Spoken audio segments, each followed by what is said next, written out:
आज हम इस वीडियो में परमुटेशन एंड कॉम्बिनेशंस के कुछ थ्योरम स्टडी करेंगे। तो आइए सबसे पहले लॉ ऑफ पास्कल्स थ्योरम पढ़ते हैं। तो उसमें क्या कह रहा है, N C R plus N C R minus one plus N plus one C R. अब मुझे इसको प्रूफ करना है, इसी को हम कहते हैं पास्कल लॉ। क्लियर? लेकिन ये किस में है? ये आपका है परमुटेशन एंड कॉम्बिनेशन में। तो स्टूडेंट्स एक चीज़ समझ लो, जब हम इसमें किसी भी थ्योरम भी और बहुत सारे थ्योरम यहाँ हम बात करेंगे, किसी भी थ्योरम को प्रूफ करना हो तो जिस तरफ LHS या RHS में से जिधर ज़्यादा टर्म दिख रहे हो उधर से सॉल्व करना स्टार्ट करिए।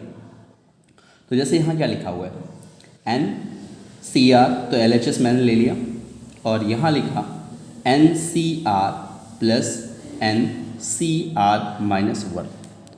अब कॉम्बिनेशन या परमुटेशन को सॉल्व करने का एक ही तरीका है, पहले इसको एक्सप्लेन करो।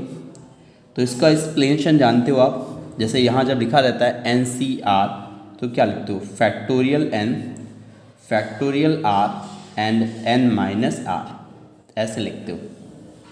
तो जब फैक्टोरियल की चीज़ें सॉल्व करने के लिए आती हैं तो जो ग्रेटर फैक्टोरियल होता है उसको स्मॉलर में कन्वर्ट कर लेते हो। जैसे एक दो एग्जांपल बता रहा हूँ, जैसे मान लो कहीं लिखा है फैक्टोरियल 10 लिखा हुआ है और नीचे लिखा है फैक्टोरियल 8। अब इसे सॉल्व करना है तो ये फैक्टोरियल 10 है और 8, मैंने कहा ग्रेटर फैक्टोरियल पहले ढूंढ लो, 10 क्या है, ग्रेटर है। तो इस ग्रेटर फैक्टोरियल को स्मॉलर में कन्वर्ट करो, 10 9 इंटू 8, जान दो ये। अब ये हो गया फैक्टोरियल 8, कैंसिल हो गया।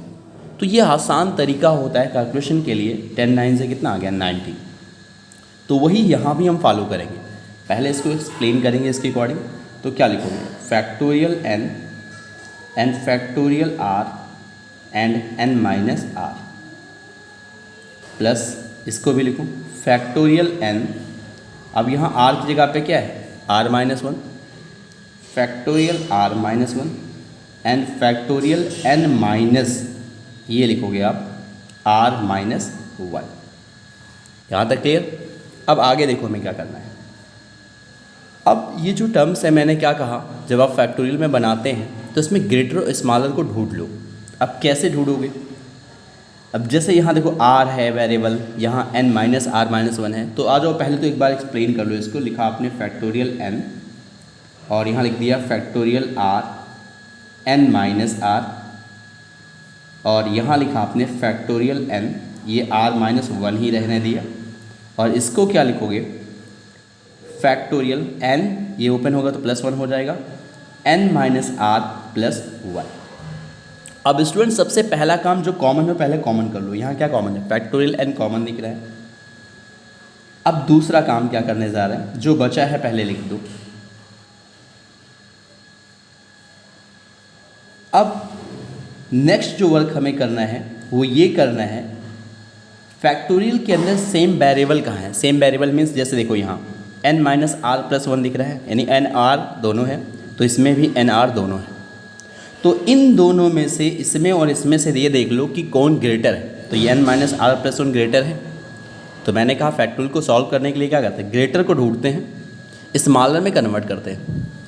तो इसी को मैं क्यों कर रहा हूँ, क्योंकि n r यहाँ भी है, n r यहाँ भी है। तो आ जाओ, ये ग्रेटर दिख रहा है तो क्या लिख सकते हो, मैं थोड़ा रफ में अलग से बता दे रहा हूँ। यानी लिखा हुआ है n minus are plus one, तो इसको क्या लिख सकते हो, स्मॉलर n माइनस आर है तो इसको लिख सकते हो आप n minus are plus one and factorial n minus r. चीज़ समझ में आई? ये एक फार्मूला आप लिखते थे, कौन सा, factorial n is equal to n बाहर करते थे और अंदर लिखते थे फिर n माइनस वन। समझ में आ गया? या एग्जाम्पल और लेते हैं, जैसे लिखा है फैक्टोरियल 10, तो 10 को बाहर करो और अंदर एक सब्ट्रैक्ट करके लिखोगे, यानी 9 लिखोगे। तो ये फार्मूला हम जानते थे, उसी फार्मूले के ऊपर ये हम फॉलो कर रहे हैं। तो भाई इन दोनों में से ये छोटा था इसलिए इसको फिक्स रखा, इसको चेंज किया। तो आपने लिखा इसको फैक्टोरियल n, और देखो अभी r को मैंने कुछ नहीं किया, उसको अभी रहने दो, ये स्मॉलर था इसलिए ऐसे रहने दिया, प्लस लगाया, इसको भी मैंने कुछ नहीं किया, रहने दो ऐसे। इसको मैंने लिखा, इस वाले चीज़ को n minus are plus one, और अभी क्या बनेगा इस रूल के अकॉर्डिंग, वही फैक्टोरियल, ये बाहर कर दिया तो अंदर एक कम हो जाएगा n माइनस आर, क्योंकि जब -1 करोगे तो ये कैंसिल हो जाएगा। अब देखो हमें क्या करना है, अब इस r में जिसके नीचे मैं क्रॉस लगा रहा हूँ, देखो ये और ये दोनों में वेरिएबल सेम थे, तो अब इन दोनों में देखना है कौन ग्रेटर है। तो ये r है, ये r-1 है, इसका मतलब ये स्मॉलर है r-1, ग्रेटर कौन है r। तो इस ग्रेटर को इसमें कन्वर्ट करेंगे, तो यही फिर फार्मूला लगाओ। तो कैसे लिखोगे, फैक्टोरियल r को लिख दोगे, r बाहर कर दोगे तो अंदर क्या बचेगा, एक कम हो जाएगा, यानी r-1। यहाँ तक क्लियर हो गया। और यहाँ भाई जो लिखा था लिखा रहने दो, क्योंकि स्मॉलर फैक्टोरियल को हम कोई चेंज नहीं करते। रूल यही है, अगर ये रूल आप दिमाग में बिठा लो कि ग्रेटर फैक्टोरियल को स्मॉलर में कन्वर्ट करना है, बस इतना। अब देखो क्या कॉमन हो रहा है, आपने देखा फैक्टोरियल n, और डिनोमिनेटर में क्या कॉमन दिख रहा है आपको, दोनों में अगर हम देखें, सॉरी ये r-1 था, तो नीचे का डिनोमिनेटर में देखें तो एक चीज़ कॉमन हो रही है, फैक्टोरियल r-1, साथ में n-r भी कॉमन हो रहा है फैक्टोरियल के साथ, चलो वो भी कॉमन कर लिया। अब बचा क्या, यहाँ बचा 1/r प्लस r-1, ये कॉमन हो चुका है, यहाँ ये भी कॉमन हो चुका है, ये भी कॉमन हो चुका है, और ये भी कॉमन हो चुका है, तो यहाँ बचा 1/n-r प्लस 1। क्लियर। अब थोड़ा क्रॉस मल्टीप्लाई करके इसको सॉल्व करो, ये हो गया फैक्टोरियल n/r-1 इंटू n-r, और ये जो हो जाएगा क्रॉस मल्टीप्लाई जब करोगे तो n-r प्लस 1 और ये प्लस r अपान r n-r प्लस 1। यहाँ तक क्लियर। कुछ चीज़ें कैंसिल हो रही, देखो r कैंसिल हो गया, अब n प्लस 1 हो गया, तो देखो ये क्या लिखोगे यहाँ, फैक्टोरियल n, जो भी लिखा है वैसे लिखो, फैक्टोरियल n अपान r-1 फैक्टोरियल n-r इंटू, देखो यहाँ n प्लस 1 बचा, और डिनोमिनेटर में क्या बचेगा, r n-r प्लस 1। यहाँ तक क्लियर। अब देखो यहाँ तक आपने लिख दिया।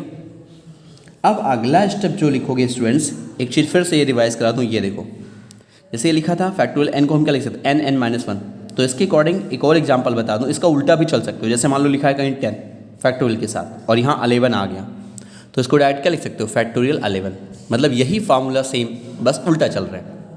तो यहाँ देखो लिखा क्या है, ये n है और ये मल्टीपल में क्या है n+1, तो इसको एक साथ लिख रहा हूँ, देखो क्या बन गया ये n+1 फैक्टोरियल n, और यहाँ देखो ये r है, ये r-1 है, तो r-1 एक छोटा है, r क्या है, एक बड़ा है उससे, तो इसको मैंने इस साथ लिखा है, इसे लिख दिया r-1, और ये देखो जिसके नीचे क्रॉस किया है, ये दोनों भी ऐसे हैं n-r प्लस 1 फैक्टोरियल n-r। यहाँ तक क्लियर हुआ। तो स्टूडेंट्स वही फार्मूला मैं फॉलो करने जा रहा हूँ, क्योंकि वही लिखा है, आप जानते हो कि n-1 जब होगा तो क्या लिखते हो, फैक्टोरियल n, मतलब इसके अंदर जो भी होना चाहिए बस उससे एक ज़्यादा होना चाहिए। तो यहाँ लिखा r-1 एंड r, तो ये दोनों मिलके क्या बन गए आपके, ये बन गए फैक्टोरियल r, मैं ऐसे लिख दे रहा हूँ, और ये जो दोनों मिलके बनेंगे ये क्या बनेंगे, फैक्टोरियल n-r प्लस 1। क्यों, क्योंकि यहाँ n-r लिखा है और जस्ट उससे 1 ग्रेटर देन दिस लिखा हुआ है, और सेम ये भी लिखा हुआ है, तो इसकी जगह पे क्या लिखोगे, फैक्टोरियल n+1। तो आपने यहाँ लिखा फैक्टोरियल n+1 अपान फैक्टोरियल r, और यहाँ लिखा आपने फैक्टोरियल n-r प्लस 1। यहाँ तक क्लियर हो गया।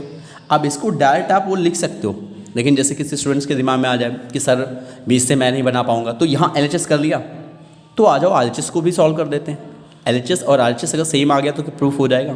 तो ये आपने क्या सॉल्व किया अभी, LHS, आ जाओ RHS भी सॉल्व कर लेते हैं। तो RHS आपका लिखा था n+1CR, यही था। तो फार्मूला जब लिखोगे तो n+1 बना फैक्टोरियल के साथ, नीचे बनेगा फैक्टोरियल r, n+1 लिखा आपने और फिर -r लिख दिया। क्या देखो यही है जो आपने LHS सॉल्व किया, क्या वही लिखा है, अरे भाई n+1 -r, और यहाँ भी n+1 -r, थोड़ा सा इधर उधर लिखा है, तो इजकल टू क्या आ गया, LHS, hence LHS equal RHS, proof हो गया।